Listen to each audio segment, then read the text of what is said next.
My people, my people, my people. Welcome to another episode of This Could Get Ugly. Yes, yes, yes, yes. I appreciate you. We're back at our normal day, Tuesday, 7:20. As you can see, I was on time.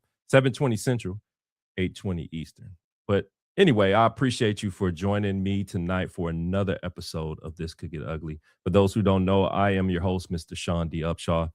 And, like I always say every week, I am appreciative of you showing up, supporting me, interacting with me on these topics that we've been talking about thus far. And we had some very, very interesting topics concerning dating with structure. Of course, I've introduced you to the structure in episode one, which is the three I's. I'm going to always stress that for this dating arc. For those who don't know, we're in a dating arc. We're in the middle of it. And where I get the word arc, you remember Noah's Ark, but yeah, we're building an arc right now for dating with structure. So those who are just joining us today, I have to repeat this. And those who've been here for week one, I'm repeating it because you should know this by now, but I still want to hammer it into you. The three I's when dating with structure: information, interaction, intimacy is the last thing.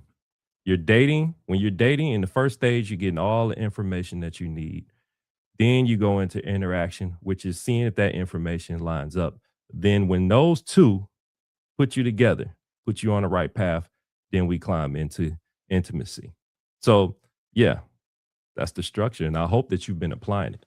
If you went on a date last week, I hope you've been applying it. I hope we haven't just been on here just to be talking and you're not implying it. Doesn't make sense. Wouldn't make sense. So as you can see tonight is a little different. I got the red background tonight. Yeah, usually with the purple, with royalty. But tonight, one of those episodes where I think we're gonna get gutter with it, right? We're gonna jump into some real deep stuff. So I had to hit you with the red for the danger zone. In fact, I took this so serious that I miss my weekly barber's appointment because I wanted to look grimy when delivering this when delivering this subject because it's important. It's important in the dating phase. So I felt like I had to play the part all the way around. And I hope you guys are here to really, really get this information because I believe that it's going to show up in your dating situations and take you to the desired level that you want to be in at the end of the day. So those who know from episode 1 and 2, this is the time where I usually get into story time. If you're just joining us, this is your first week. What I do is I jump into a story about how did I reach this particular topic, right? So anything that I give you, just know that I've been through. I've tested it. I've talked to friends. I've tested it. So anything that I give you, anything that I say on this camera, on this podcast, in front of you, is tested. All I just need you to do is apply it and test it for yourself, just to see that this really does work. So let me jump into story time. This week's story is going to be interesting. It's not taking place in Detroit. It's not in the summer. It's actually in the springtime, and it actually is in Tampa, Florida. Yeah, a place that I moved to right after my first official divorce. Yeah. I went through a divorce, ladies and gentlemen. At first, I wasn't proud to say that I was divorcing or going through a divorce, but now, being the person I am today, I'm happy for that divorce because it took me down a road that I didn't even know I had the ability to go down. It took me deeper into analyzing just me as a human being. And this brought me to this point of just giving you the information that I'm giving you right now, starting from the dating phase, because I believe that if the dating phase was explored a little bit more thoroughly in my first marriage, that who knows, it probably could have worked, or who knows, it probably was just meant to go that way for me to get here. But anyway, it took place 2011 in Tampa, Florida, where I had moved there, a year prior, but this is around the time where I felt like I was almost on the brink of beginning to like want to interact with people, females in particular, dates, whatever the case may be. So I met a particular young lady through a mutual friend, actually. And I'm assuming through that mutual friend, she had gained enough information from me to know that I was good for a friend. So she said, why not hook him up with a blind date? I didn't know. I don't even think she knew.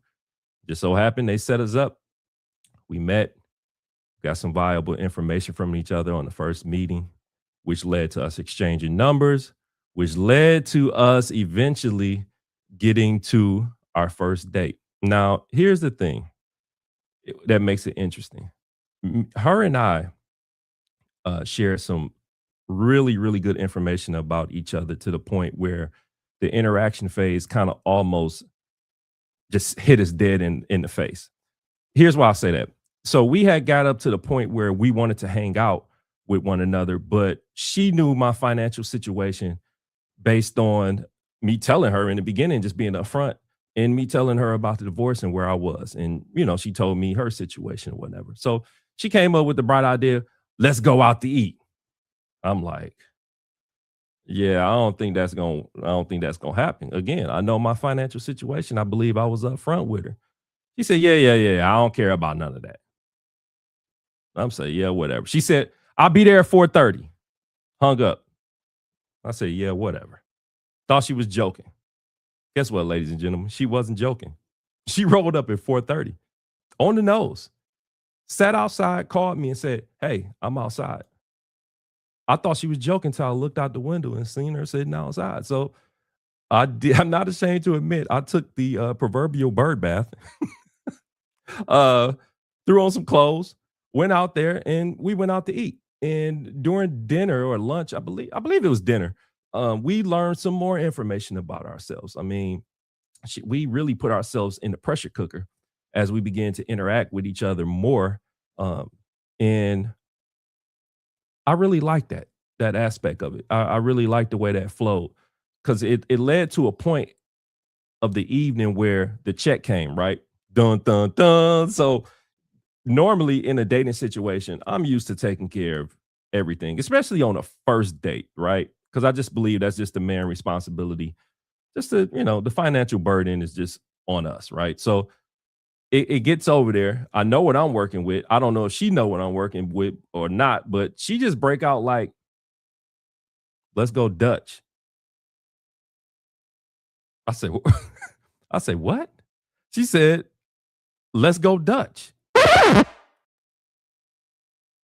Okay. I've never experienced that where a female would suggest that on the first date. To this day, I mean, I can speculate on why she did it, but to this day, I still don't know the real reason behind why she did it. I would love to assume that the information that she gained from me that led into the interaction that we dealt with, because that's a high pressure situation. That interaction, she just was like, "Let's go Dutch. Let me take some pressure off of you. I see who you are as a person. I see your character, right?" So I said, "Uh, okay." So we went Dutch, and in my mind, I never told her this, but in the back of my mind, I just knew things were going to change because no female has ever offered me that, right? And been serious about it, and then want to date me after. So it surprised me when she stuck around. So I'm like, holy crap! Like this person is different.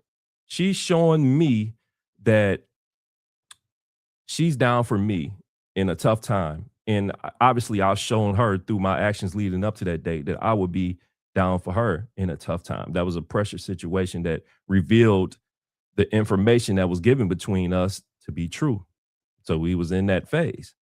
And needless to say, that relationship lasted for a very, very, very, very, very long time. We got married. Yes, we did. So that's why I said in the beginning, it's very imperative that you go through this dating with some type of structure because you never know what it leads up to, right? Crazy situation, but that's the story time of the day. And the reason I say that and I give you that particular story because I want people to understand that most people believe that dating is, just all about compatibility. It's not, right? Dating isn't designed to reveal compatibility alone. What is purpose for is to reveal character. Because that's exactly what happened in our situation. It revealed character. But y'all ain't ready for that conversation, but you better get ready because that's what we're gonna have. So, and due to the fact that it built character in that moment of interaction, right? Pressure begins to reveal who you are. Pressure begins to reveal who you are in an interaction phase. You see, a lot of us make the mistake of believing that you know a person when everything is going smooth. No, no, no, no. That's not how that works. You begin to know a person in the moment when they hear the word no, in the moment where they begin to get corrected, right? In the moment where you're going through a moment of success, they're not how they respond to that. In the moment of when conflict arises, you get to see what a person is all about. That's the whole design of the interaction phase, right? So tonight I want to introduce something foundational to you. It's something I would like to call the 7 mirrors framework. The 7 mirrors framework. Excuse that Detroit accent, but yeah, that's what it's called, the 7 mirrors framework.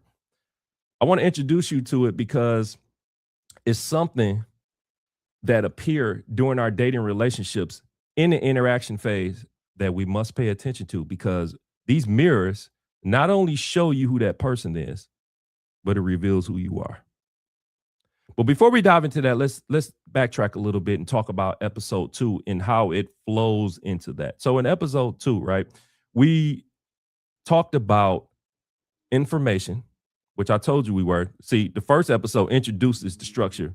These episodes are diving in individually. So last week we talked about information and not just the basic information of like what you believe in, what you bring to this proverbial table, or what you claim you want in a partner, right? No, we touched on a specific thing, and that specific thing is the red flags that announce themselves.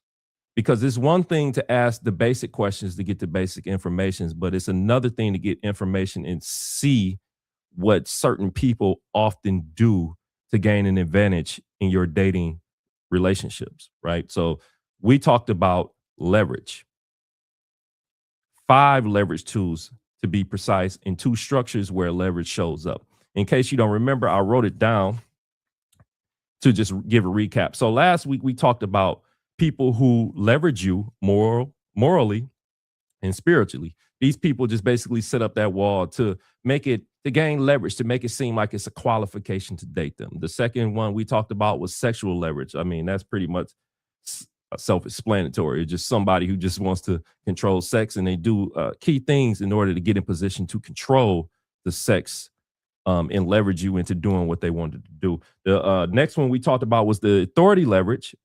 These are the people who always say, well, a real man does this and a real woman does this. So I'm of the belief that a man can't tell a woman what she should be doing, and a woman can't tell a man nothing that he should be doing. That is just my stance. I'm not going to debate. I'm not going to argue about it. That's just where it is. Then we talked about the independence leverage, excuse me, where these are the people who always communicate they're good. Independence is the stepping stool that they're going to stand on, and they're good. They don't need you. So we talked about how when people say they don't need you, let's just be honest. Some people lose their mind. You tell them you tell them you don't need them, and they go crazy. They do everything to try to show up and really prove to you that they are needed. So just a leverage point that people do, and I had to expose it. And the final tool, trauma leverage, which is crazy because I was just having this conversation with someone about trauma leverage. And trauma leverage is basically when some person leads with their trauma and expects you to just forgive them based on what has happened to them. Remember, I said, no, ma'am, no, sir. We're not doing that. So the 2 structures where leverage is really showing up just plain. Remember, we talked about the friendship zone. Stay away from that, and situationships. Neither one of those have to be explained because what I will say this. When somebody puts you in the friendship zone, we're talking about the people who are doing the opposite of saying, you really my friend, show up for me as your friend. No, not that. In the situationship, I mean, hell, I don't have to explain that. We all grown. We all know what a situationship is, and we all know what is led by, which is out of order of the three eyes. It starts with intimacy. Well, it starts with a little information that leads to intimacy, but ultimately is led with intimacy, and nothing will work out in that situation when enough information is not given or enough interaction is not shown. So that's basically what we talked about last week and how it leads into tonight's episode concerning the seven mirrors dating and how dating exposes you. So yeah, man, this is going to be good. I'm very excited. I don't know if you can tell, but I've been sitting on this right for for a few days, and it's just valuable information that I want you to pay attention to because the interaction phase, to be honest with you, is my favorite out of the three eyes because to see a person for who they are, right? To see if their information aligns with how they respond to certain situations says a lot about a person. I can't speak for you guys, but as I know for me, if I'm with somebody, if I'm dealing with somebody, I want to know if they're going to get in the trenches with me. I want to know if they're going to celebrate the good times as well as the bad time. Excuse me. You know, I got to get that red. By the way, I think the name of this is Hess. For those wine drinkers who have messaged me and asked me, it's called Hess. It's a red wine. It's a Cabernet. Client actually bought it for me today. So I'm giving it a try, and it's actually pretty good. But yeah, like I was saying, the interaction phase is when truth starts showing up. Interaction is just not about conversation. Interaction is actually an experience. It's an experience of shared situations, an experience of just getting to know that person, shared disciplines, shared moments of tension. Like I said, you want to know who the person you want to know who the person is that you're dealing with. So it's very, very important that you go through this interaction phase after the information phase and see if everything lines up. Because like I told you last week, information and interaction is there to not really show anything about compatibility, right? It's the whole purpose of that setup is to get you to the ultimate goal, which is intimacy. I believe intimacy, once you master intimacy, that's when you begin to unlock different levels of your dating situation and go into, of course, I mean, we know what the next thing is: relationships, marriages, kids, all that good stuff. Intimacy, I believe, is what sustains a lot of relationships because once you master those first two levels and you begin to get into intimacy, as you can tell, well, as you can see, it's going to be an ongoing thing that needs to be worked on, right? This is why you have to nail information and interaction in the beginning, so your intimacy can be airtight.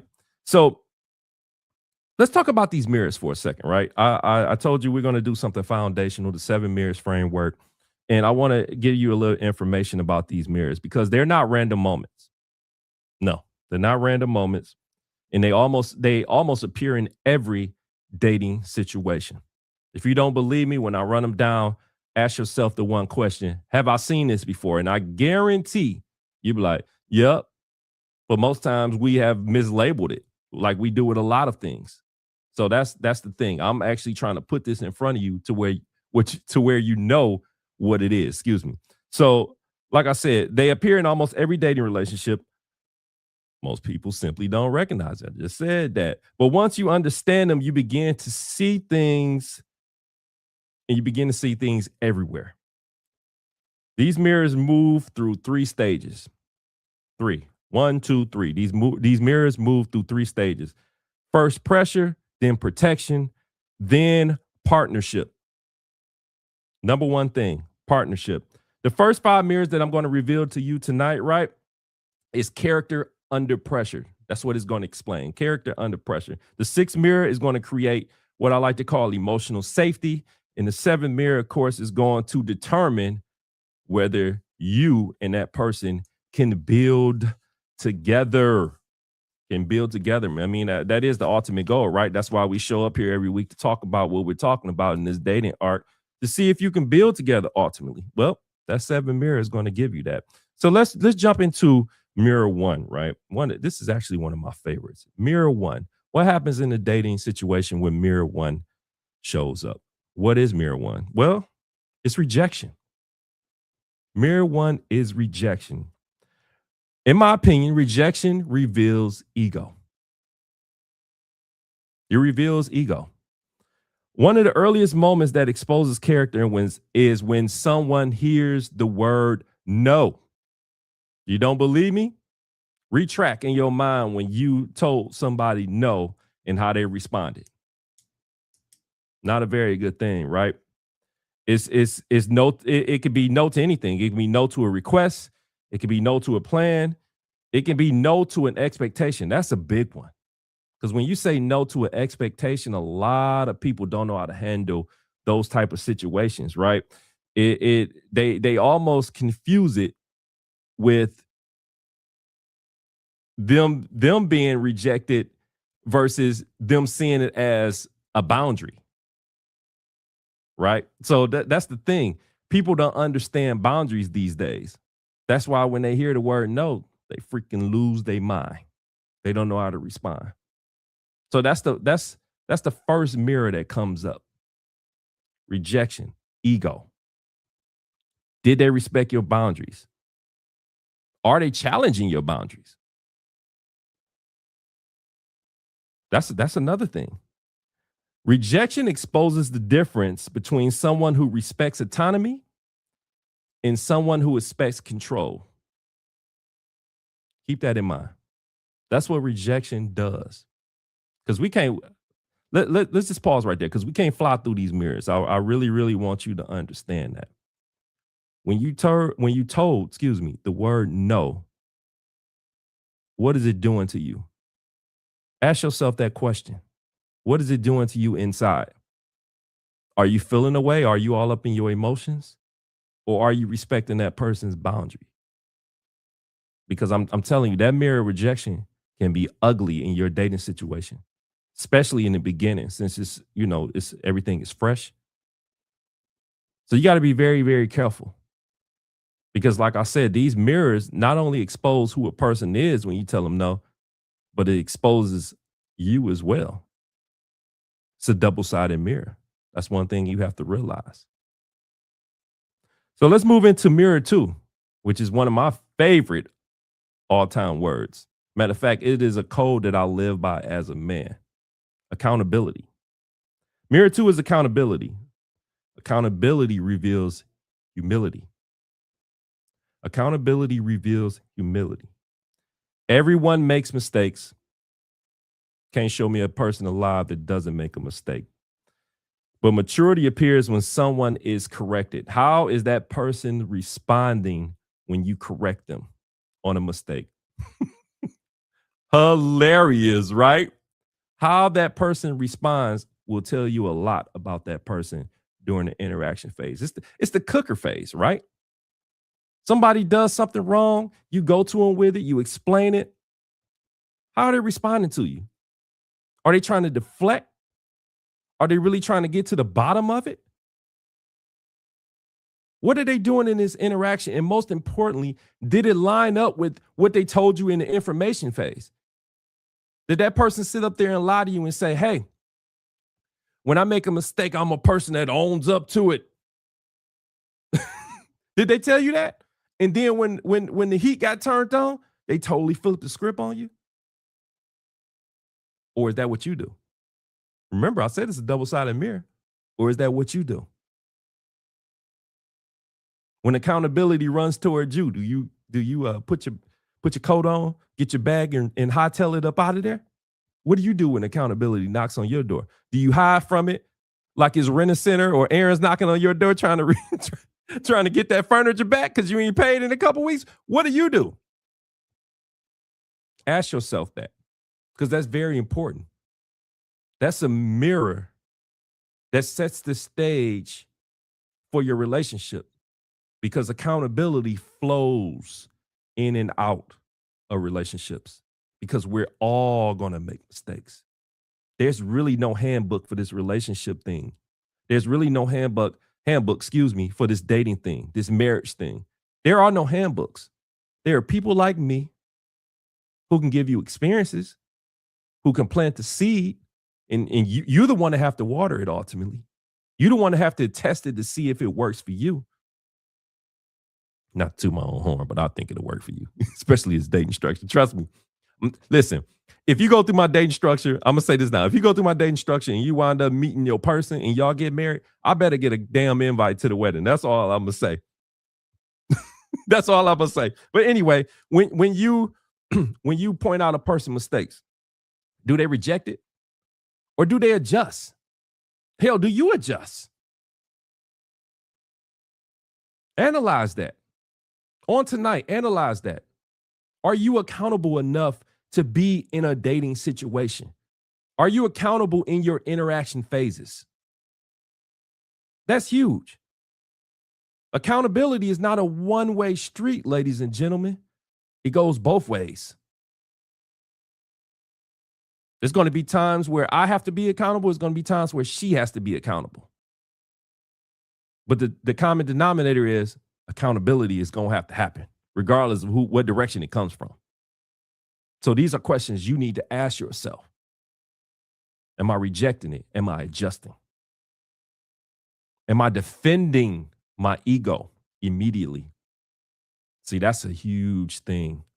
When you bring up something that a person does and they just automatically go into defense mode and defend their ego rather than see what you're trying to tell them. Now, I know a lot of you are going to say, well, what if they manipulate me or what if they trying to play me? Listen. I gave you some of the leverage tools last week. Pay attention. I'm going to tell you how important this paying attention is. The very moment that I got off the last week episode, right? The following day, I watched Pop the Balloon, which is something I always do. And as these people were talking, I start to begin to see some of the leveraging tools that I told you about. Clear. Very clear. You're going to start doing that too once you apply this.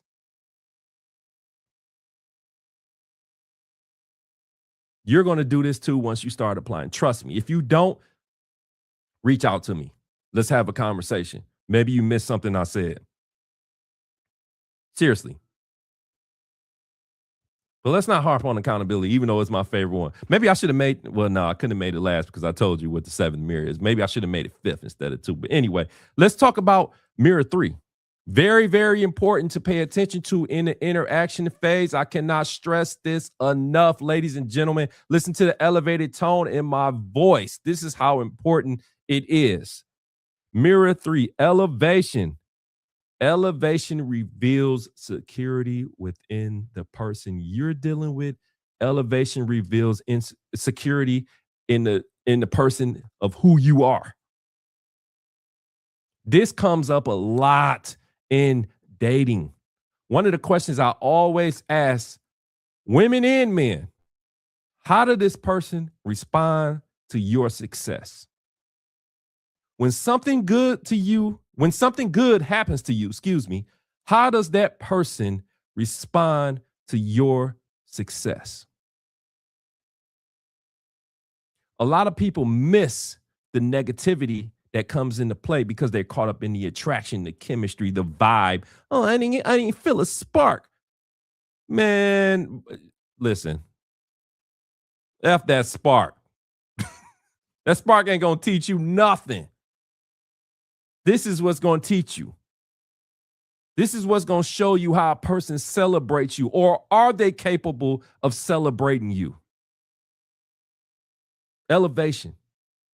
It reveals a lot about a person. It reveals a lot about you when your partner goes through it. No other way to put it.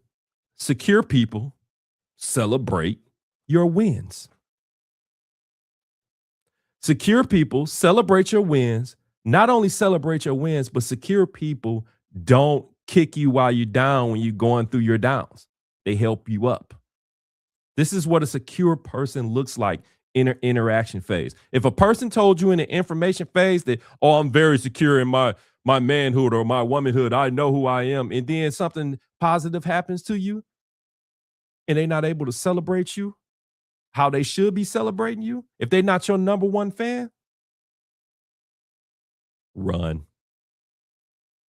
Run.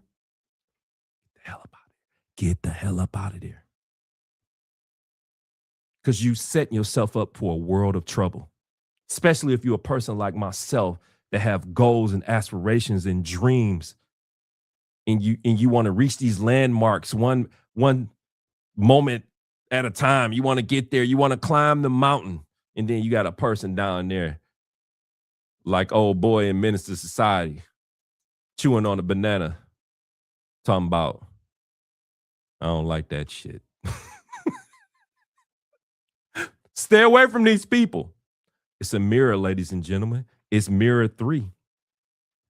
Insecure people quietly will ruin you. Insecure people are spies. Government spies sent in to destroy you. No, seriously though. Seriously though. Pay attention to or how your person celebrates you. Celebrating you is a very, very important thing to have in relationships. I need to know that you are genuinely happy for me, just like I'll be genuinely happy for you. I'm telling you, you better pay attention. You better pay attention. So let's do a quick recap. Remember, I said mirror 1 was rejection. How does a person act when you tell them no? Mirror 2 is accountability. How does a person treat you when you make a mistake? Mirror 3, elevation. Is that person capable of celebrating you? Mirror 4, conflict. Mirror 4, conflict. Conflict, funny enough, reveals emotional regulation. It lets you know, am I dealing with a hothead here? Is this a Ike Turner? Or is this a female that believe me, they exist. I've had females threaten to stab me with an ice pick before. It's funny, but it's not funny. Don't be laughing at me, y'all. I'm dead ass serious. First of all, who the hell threatened somebody with an ice pick? I was scared on that alone. Like, where the hell you get an ice pick from? I ain't never seen one of those. Let's be real though. But abuse, two-way street. But conflict anyway within a dating situation reveals emotional regulation. Arguments do not create character, ladies and gentlemen. They do not. Arguments, all arguments do is prove or try to prove who's right, who's wrong. But you're missing the one road because both of y'all are running on the side of it. At the end of that road is the conclusion. When we arguing, no one reaches a conclusion because we're too busy trying to be right. That's why you got to make sure when you have conflict with your person that during that interaction, it aligns with everything they told you in the information phase of how they deal with conflict, how they manage conflict. What are some of the things that they do to handle conflict resolution? What's their plan? How do they do it? Because it's something serious. It's something serious. Because you need to be asking yourself these questions. When I'm having conflict with my person, are they calm? Are they willing to listen? Are they hearing what I'm saying to them, or are they defending themselves? These are some serious questions you need to ask. Are they escalating tension? Are they because here's the thing, when you're in conflict, tell me if I'm right or wrong. When you're in conflict with your person, these people, the people that's doing it the wrong way, they know how to push your buttons.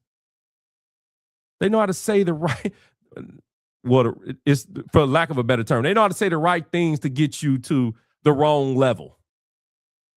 right? Don't act like I'm the only one in here that didn't flipped out because somebody didn't push my buttons. Come on now. Let's be real about this. Let's be real about this. I can't be the only one.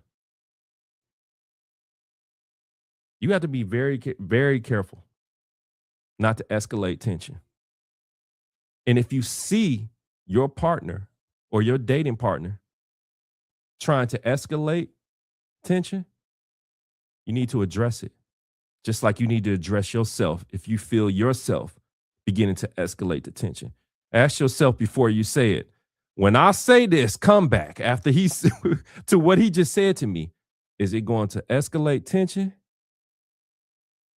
or is it going to bring us back here in harmony? Ask yourself these questions. I know it's hard because I know when emotions are high, intelligence is low, but trust me, people, you want to do this because this is a mirror that could end something very special that you had. You know how much conflict has ruined situations that could have just been talked out and moved forward? But hey, here's that word again. Conflict also reveals emotional discipline. Emotional discipline. Remember, we talked about that last week. Get some discipline about yourself emotionally. It's very important. We're too old.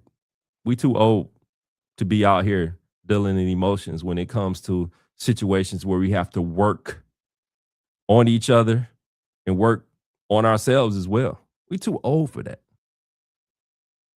But that's enough with the conflict. Let's go to the fifth and final mirror, right? Alignment. I'm not going to front to you. Alignment was a word that I used to hate to hear. I used to hate hearing it because so many people have it's a buzzword that so many people have taken and used in order to, I want to say, just elevate their person rather. Elevate their person. Alignment. This is something, a buzzword that people use to elevate their profile. Let people know, oh, well, if you're not aligned with me, get the hell out of here. Most of these people don't even know what alignment truly is. They just, like I said, just use the buzzword in order to make themselves look a certain way. But alignment reveals worldviews, right? Worldviews, perspective. And to be honest with you, as interaction continues during the time where you find out if you're aligned or not, patterns begin to appear if you're really paying attention. Right? I can't be the only one to see this. Patterns begin to appear. Are your eyes open to see them? Are you moving in the same direction? Key word. Are you moving in the same direction? That's what alignment is basically is. Don't let nobody try to dress this up, put a shirt and tie on it, and send it out to the world for business. The general sense of what alignment is are you moving in the same direction? Let's keep this simple. People want to add trigonometry to something that's just simple addition. Are we moving in the same direction? Something that you must know in the interaction phase. Because if you're not moving in the same direction, eventually that direction going to split. And I hope it doesn't split after you didn't wasted time getting into something that you shouldn't be into. Believe me, you. So are you going in the same direction? Or are y'all building two different paths? Many dating relationships fail because, let's be honest, people dislike each other. I'm not ashamed to say I've told my ex-wife this. I love you, but I do not like you. Real talk. I love you, but I do not like you. And the reason I didn't like her is because I felt like we wasn't aligned in certain situations. It wasn't that I didn't like her as a person. We just wasn't aligned at that particular moment. And I'm be honest enough to say that I more than likely drag that out because I can be petty at times, right? And I know my people probably looking like, at times, forget y'all. You know exactly what I'm talking about. You know exactly what I'm talking about. Like I said, many relationships fall not because people not dislike each other. But I gave you that example. Many relationships fail because many people don't dislike each other, but because they are trying to build two different futures. Something to really, really consider, which is why alignment is very, very important. Y'all have to be walking like this, not like this. Y'all can't be building two different futures. Now you can be working on two different things, but the end result has to be one future. As my mentor say, are you tracking? It's very, very possible to say or to be working on two different things as long as the end result is one solid future. Right? Keep that in mind. So before we move on to mirror 6, let's get a recap, right? Because it's very, very important that you get a recap. Mirror 1 of the 7 mirrors framework. During the interaction phase, mirror 1 is rejection, right? How does a person act when they hear the word no? How does that person act? How does that person respond? Are they viewing it as a boundary, or are they viewing it as you disrespecting them because they're trying to gain control? Think about that. Mirror 2 is accountability. How a person treats you after a mistake, or how you treat that person after a mistake, right? Are they rubbing it in? What they doing? Hell, are you showing accountability? Is that person showing accountability? Is it sincere? It's a mirror to pay attention to. Mirror 3, elevation. Can that person celebrate you?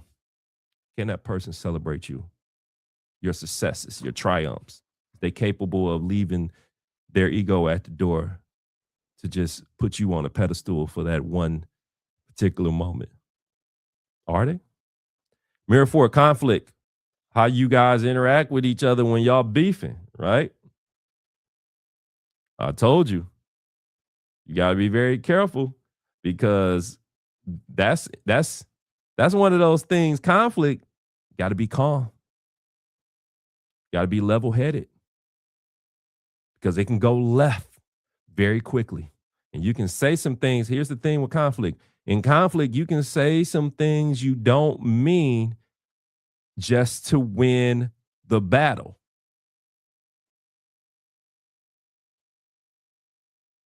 You're not thinking about the long term of it. You just want to win that battle.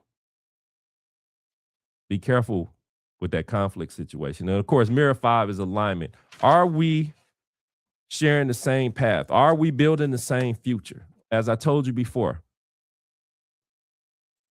if when you build in the same future, you have to be lock and step with each other. You can't be building two different futures. One can't go left, one can't go right. Only way one can go left and one can go right, they can be working on something individually, separately, but it has to all be aligned with the same future, right? So let's talk about mirror 6. Mirror 6, the word that a lot of people are scared of, right? Starts with a V. Let me take a sip of wine while I give you a chance to figure that out.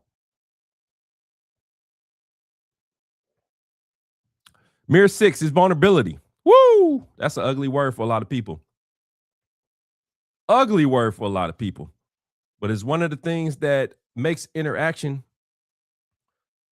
very necessary. Vulnerability. Mirror 6. Vulnerability reveals emotional safety. Can I be safe with this person? Vulnerability is not where relationships begin, right? It is the reward, for maturity under pressure. Let me rephrase that. Let me run it back. Vulnerability is not where relationships begin. It is the reward for maturity under pressure. Because a place where emotional safety exists, honesty becomes possible.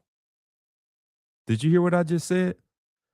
In a place where vulnerability exists, emotional safety exists and honesty becomes possible. Vulnerability, ladies and gentlemen, is a beautiful thing in the right person's hands. Vulnerability, ladies and gentlemen, is a beautiful thing in the right person's hands. How does it get in the right person's hands? By making sure the information lines up, by making sure you're paying attention in the interaction phase that the information lines up, by checking the first 5 mirrors that I told you about, seeing if they line up. That's what provides that emotional safety. That's what opened that floodgate to be able to communicate freely. Woo, that's a beautiful word. Communicate freely. How many people can say that they've been in a position where they can communicate freely?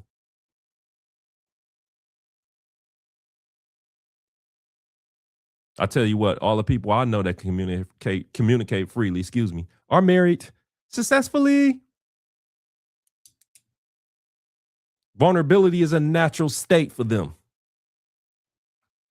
It can be for you too, if you get out your own way. Let's go to this seventh and final mirror. Listen carefully. The seventh mirror is vision. Vision. Vision reveals,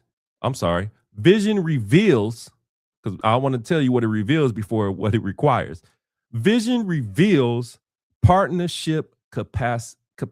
Oh, what the hell was that, Sean? Capacity.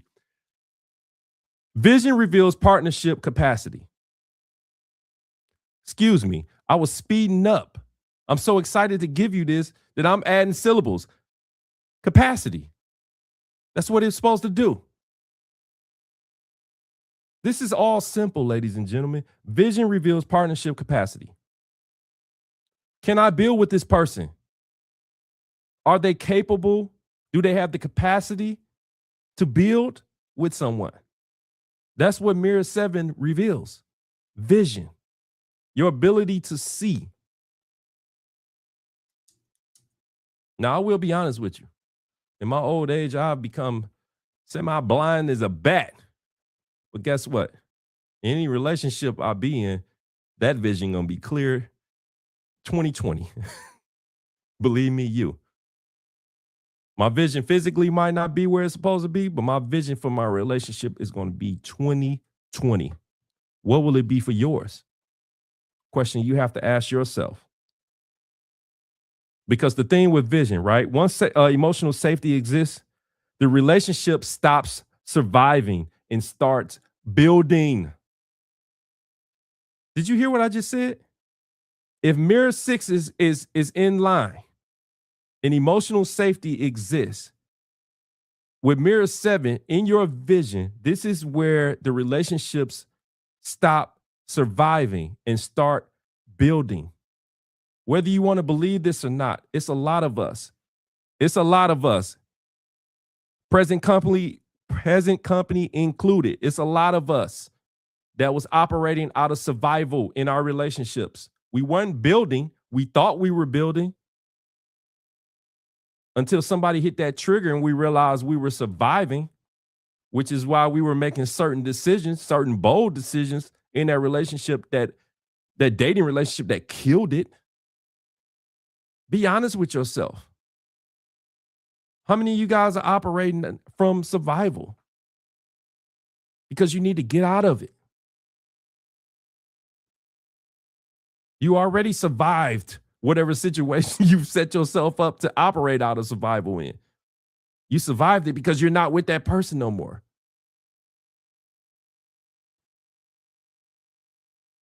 So that's why you got to put a plan in place.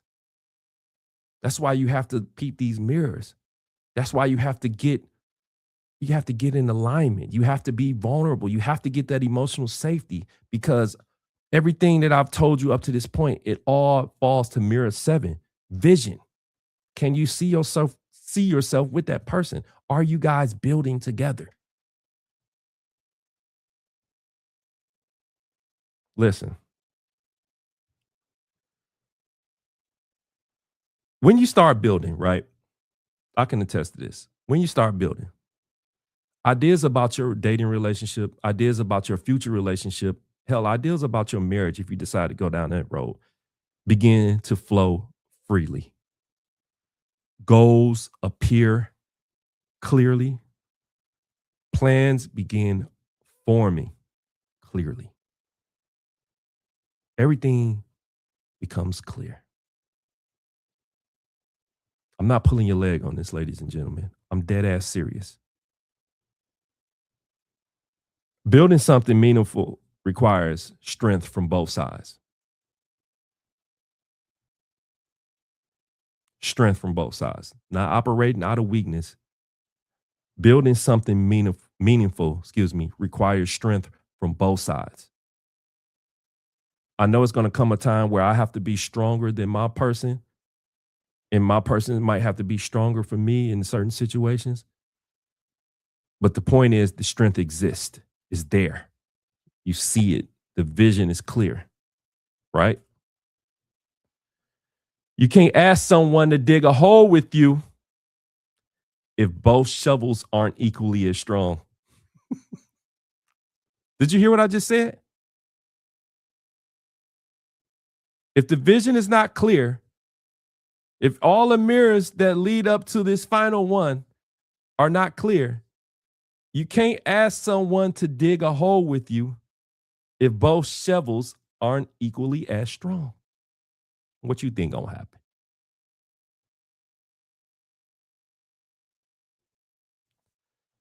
Let me jump over to these comments real quick because I think you guys get a gist of where I'm trying to go here, right? I see I see this boy in here tripping already. Look, I go over to the comments. First person I see, one of my best friends, Ace, talking about his vision is like Ray Charles. Scratch a lot. Boy, what are you talking about here? It's crazy, right? Let's see.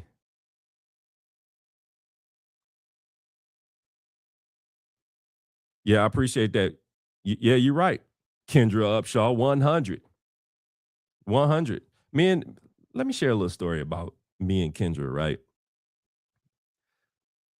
I was very, very hesitant about this, but I have to be real with my audience. This is what I'm just building my platform on, just being real.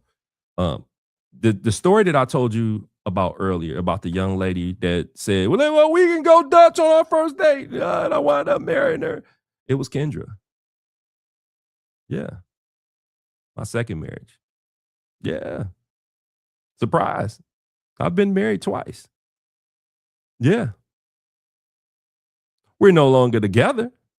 But guess what? We're still the best of friends because of the bridge, the strong bridge that we've built has kept us close. We are still cool. We've had the ugly conversations. We went through the three eyes in our dating. We went through some other things that I'm going to express to you in future episodes. Just wait and see. You will see. But me and her have seen the seven mirrors. If exposed her, if exposed me, hell, it's been a mirror in front of her, a mirror in front of me, and we both looking like, what's going on your side? Because I got this going on. You know what I'm saying? But it's real. It's real. Believe me, everything that I'm giving you from these three eyes in our dating structure is very, very important because I don't want you to experience what I've experienced. And for those who believe that a divorced person can't give great advice on dating or relationships, then I hate to say it, but you're stupid. For real. I hate to put it like that because this is the elevated tone of Sean. But if you believe that me as an individual that has been married twice, divorced twice, can't have enough experience to tell you what to do in your dating and relationships, then there's one thing that is happening. You can't handle the truth. Good old Jack said it, and I'm just agreeing. You simply can't handle the truth. because everything I'm giving you at this point is mistakes that I've made. So you don't have to make it. What's the old saying go? Uh, I ran so you didn't have to. What is it? I run so you can walk. Yeah, I ran. I ran a goddamn marathon for y'all for y'all to walk around the track concerning these subjects that we're talking about, especially in this dating structure arc that we're currently in. So let's recap. Let's recap before we close, right? Episode 1 introduced modern dating and introduced the structure, as I've been telling you from day one, which is the 3 I's, which is getting information, watching what happens in interaction based on that information, and then ultimately graduating to intimacy, which is what you want to build in order to flourish in that current situation, right? So episode 2, I went a little deeper into the information phase, but more along the lines of just a specific red flag that you have to pay attention to when somebody's giving you information, because there's a lot of people out here that will leverage you. I don't want that happening to you. So tonight, as a reminder, we talked about the 7 mirrors that pop up during the interaction phase, right? Because it's one thing for you to tell me something, it's another thing for me to see it. So you see where I'm going with this. I want to. I think you know where I'm going next week with next week's topic, right? So one thing I want you to know is the 7 mirrors framework. Is in reality is nothing new. It's something I came up with based on my situation, and I put them in order. But it's nothing new. If you really take a glance at how your relationship been, you can peep how you played a part in each one of those mirrors, how you responded. Believe me, you take the time to do it. It's always been there. Like I said, pressure reveals who you are. You don't know a person if everything is going smooth. You know a person when they under pressure. That's when you get to know a person. That's why the interaction phase is very, very important. Pressure reveals who you are. Vulnerability reveals who you are safe with. Pressure reveals who you are. Vulnerability reveals who you are safe with. Vision reveals who you can build with. 5, 6, and 7. I want y'all guys to really, really focus on those mirrors this week in particular. 5, 6, and 7, right? Before you ask whether someone else passes these mirrors, always remember this. Examine your own reflection. That's very, very important. Don't just don't hold the mirror up for that person to see. Flip it over or buy a double-sided where you can see your faults as well, right? Dating relationships don't just expose the other person. They expose you. And if you decide that you want to take it to a next level of relationships and marriage without having this in order, it won't fix your character. It'll just magnify who you are. Don't let it be found out that you are not who you say you are. That's where I'm going to leave you. Make sure you guys like and subscribe to the channel for clarity. I appreciate your support. I'll see you next week. Love you.